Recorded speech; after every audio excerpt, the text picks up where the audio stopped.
Quand je dis humilité, c'est l'humilité, du franchiseur, sa capacité à se remettre en question, à déléguer, à passer d'un management qui est au départ plus vertical, plus descendant, à un management qui va devenir plus horizontal quand les franchisés vont monter en compétences.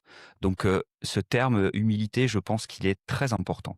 Le premier élément, c'est, d'adopter et de conserver un management qui est descendant. Oui, mais ça ne veut pas dire que je ne dois pas consulter les franchisés et que parfois, des franchisés historiques, anciens, qui maîtrisent bien le savoir-faire, ont pas des meilleures idées que moi.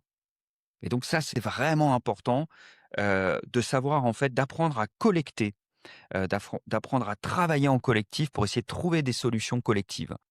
Et en fait, ce qui va faire qu'on va réussir durablement, c'est cette capacité à se remettre en question au fil du cycle de vie du franchisé, de son évolution et au fil aussi du cycle de vie de son réseau. Ça, c'est des mécanismes, d'intérêt général, d'intelligence collective qui supposent qu'on ait envie de travailler ensemble, en fait. Voilà.